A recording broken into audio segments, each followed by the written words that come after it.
Il y a solo bandeko nano afongoli misote pour constater que il y a eu trop d'erreurs dans le passé et qu'il est temps qu'on a à corriger batir nae pour derrière ba azako wapi parce que nous sommes tous des architectes de notre avenir. Avenir na bison de comment na somme Congo ben na Congo ezali entre maboko na yo moko pour que ceux qui yo moko jango sérieuté au tikeli moto mususu ameka ko créer yo avenir na yo ameka ko sala tuke lobi na yo za malamu o mikosi ezalo kuta e ko simba teke moto mususu asalela yo avenir ya solo ezo singa ke moko na biso azala conscient de ce qui nous arrive.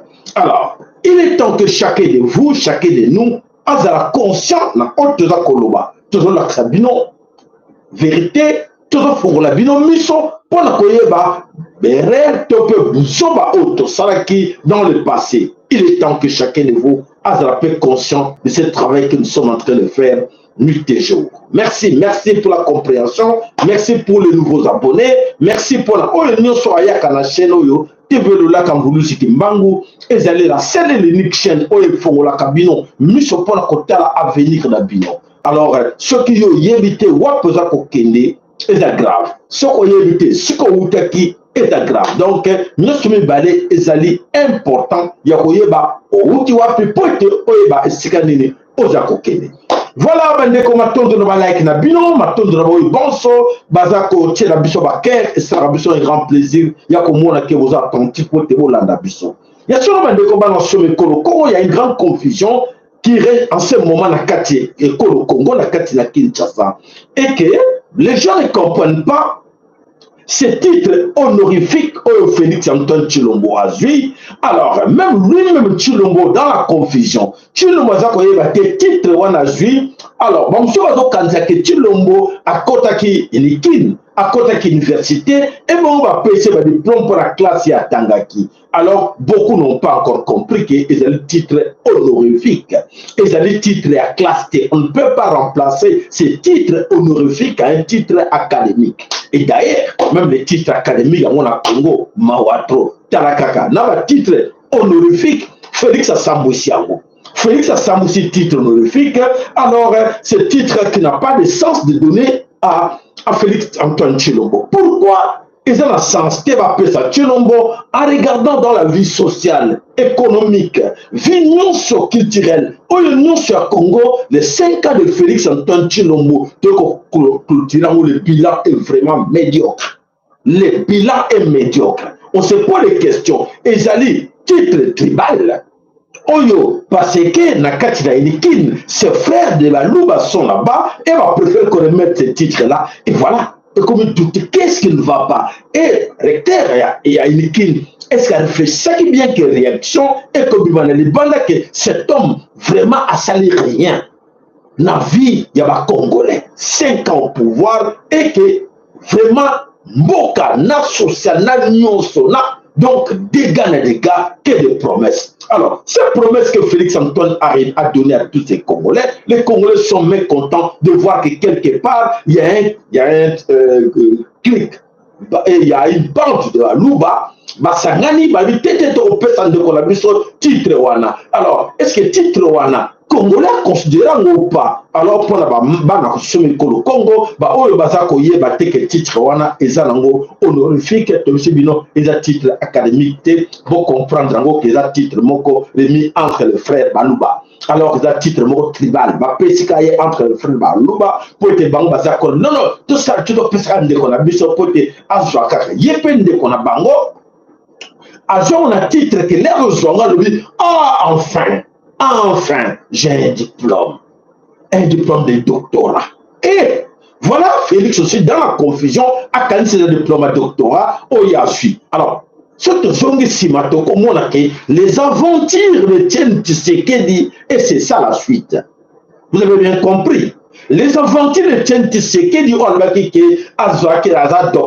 docteur en droit, docteur, et voilà, tu peux comprendre, c'était des jeux comme ça avec ses amis, les Kassaïens.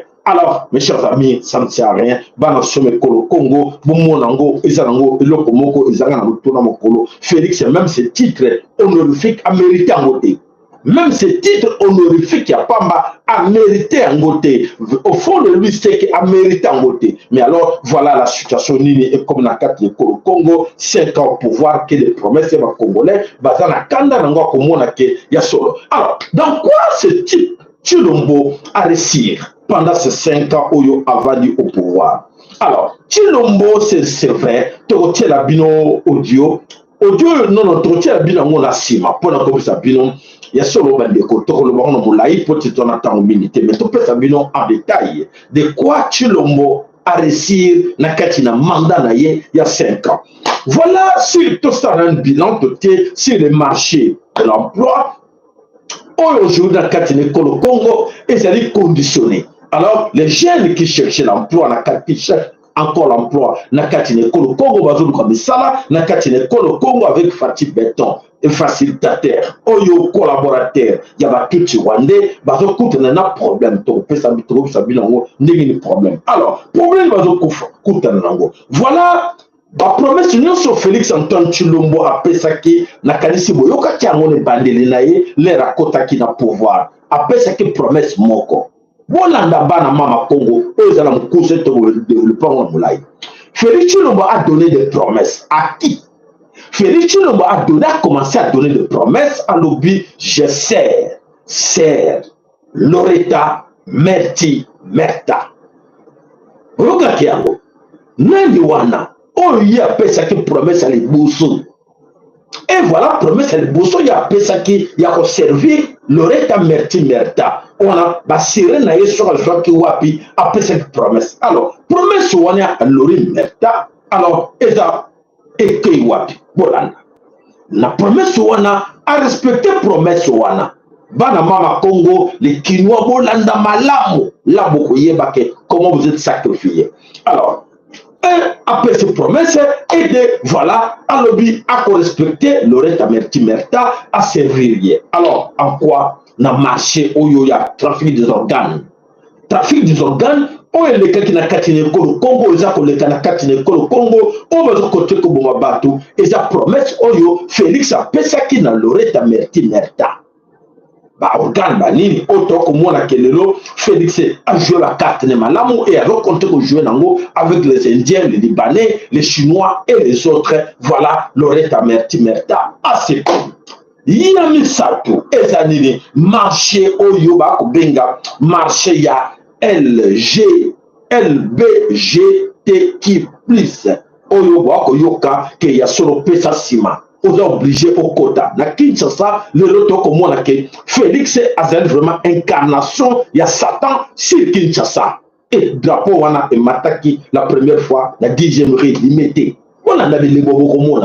Alors, tu peux cette explication et l'autre, tu peux ça encore pour ton l'observation. Pour te dire comment comme celui que bazo engager la kin. Alors, maintenant, bazo engager ma PDG, ma société, tout nous sommes au na katina, na institut supérieur, tout ça na katina na université, nous sommes pesi na kati pour être le numéro 1.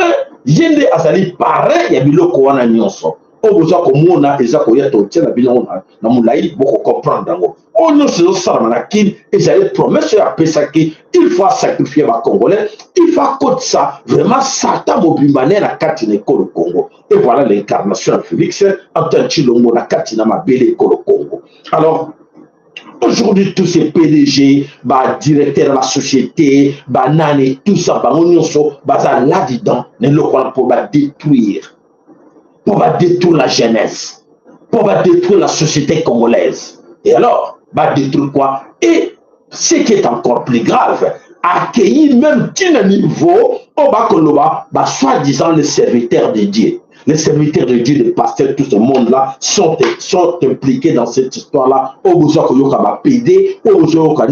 pasteurs sont tous là-dedans. Alors, voilà, promesse, Félix a pensé qu'il aurait à Merti Merta à respecter à Rome. L'Allemagne de l'Afrique. Il y a tout ça, beaucoup de têtes au Pesabino, que nous sommes à respecter à ta mon côté. Côté, après ça, on a bino bat. il s'en fout de vous, bah, Congolais. Mais, oh, bah, sirène, oh, bah, mystique à Kotaki, à respecter et à côté, on a quatre de Congo. Est-ce que, en résumé, Nzambe a permettre yango, Nzambe a dans sengolango, que l'homme a belé le Congo, Bena Congo, Akoma Nyama. Bena Congo, Akoma Nyama, na mabele, oya Kimbangu, na mabele, oya mama kipa vitandona. Bena Congo Akoma Nyama. Pote Akoma Osala, ba pratique nyonso oyo Nyama salaka, na kati na mabele le Congo. Est-ce que Nzamba a permettre yango? Non. Nous allons permettre que, mais à Tikelier, comme moi, manœuvre, comme moi, t'es manœuvre, à ça, mais bah, on y va se couer na piège, wana, malheur na bango poité, bazaki ba ponamité, tika bango ba koya poité, ba koya wana poité, tinama ki ba koya, pour, ça ne sert à rien, ya ko récupérer bango, boko yoka, ba chantre, oyo ya ba sur ba chantre religieux, ba bomoko, bango nyonso, bazana kati, ba journaliste, bo ba chroniqueur, bango nyonso, bazana kati. Professeur d'université, étudiant, on y sur le bois de la capture, et PDG, banane, tant que la bilan audio, bon, kango, bisoto le que bande kobo, ça va banana bino, boke ça va ndeko na bino, que ekozangonga ya suka. Ngonga suka a ko résister na ngote, a ko pesa na diabulu parce que représentant ya diabulu est allé na tête de l'État. Alors, oya ko quoi na piège wana matériel. Voilà, nous allons vous parler d'ultimatum, 48 heures, on va Pesaki, ou nos frères Wazalendo, va passer l'Empire Imatuti. Empire Imatuti, vous voyez, et la communauté Est-Africa, Bango Wana, Empire Imatuti. Alors, va passer 48 heures de quitter le Congo. Alors, tout retard en détail, voilà, les Wazalendo, nos frères Wazalendo sont très déterminés d'aller jusqu'au bout. Et voilà pour finir une fois avec l'Empire Imatuti. Bravo, les Bena Congo y compris. Bande Konabiso Oyo va comprendre qu'il était temps de comprendre la situation, qu'il est là, dit que oui, Empire Imatuti. Mais quand même dans retard, après avoir sacrifié Bande Konabiso, Oyo va Koufi, Tia Souka Oyo, plus de 200 au Félix Antoine Yemoko Chilombo, à Sale Carnage na Katina Goma. Voilà Bande Komé. Vaut mieux tard que jamais. Et voilà, merci Mingi, on va comprendre, comprendre l'ennemi à Zanan. Donc, en titre de rappel, pour tous ceux qui savent que moi, ministre, en titre de rappel, l'ennemi numéro 1 du Congo, Bilo Mampinga, Bilo Wazalendo, Bokanga, vous retenez cette histoire. L'ennemi numéro 1 dans tout cela, c'est Félix Antoine Tshilombo. Attention, ne faites jamais confiance à ce type-là, à ces messieurs-là, c'est un traître numéro 1. Si vous faites confiance, beaucoup est là, vous repartir à zéro. Numéro 2, ennemi numéro 2, c'est la FARDC. Le commandement et la FARDC, ce sont des Tutsis rwandais. Attention, vous présenter de vrais Bena Congo qui sont dans la FARDC. Mais attention, vous observez bien derrière ces gens-là qui se cachent là, les toutes se cachent là. Donc, la stratégie pour remonter la situation. Mais malheureusement, il y a des temps où on a ensemble, nous avons confondre en azate. Et le temps on a ensemble, biloko nyonso yo eliminati ba franc-maçon nyonso yo oyo ba yela ki PD ki gay ba biloko on a tout qui lesbienne et ça aussi là. Et alors bolukaka monde monsieur bokende oyo azondima bisote ololonda o pasteur oyo kalelo eza grave bozala wana bolanda oto tshela bino lelo eza ko yinda na katina émission na biso à l'élo na 4e formation que les bino ba document nyonso bokomona comment bateau baza ko marcher na diable. Alors attends de pas na bino to kutania tout de suite là dans 10 minutes toujours pour reprendre. Allez matondo mingi matondo na ba like matondo na ba j'aime na bino. Allez à tout de suite. Merci.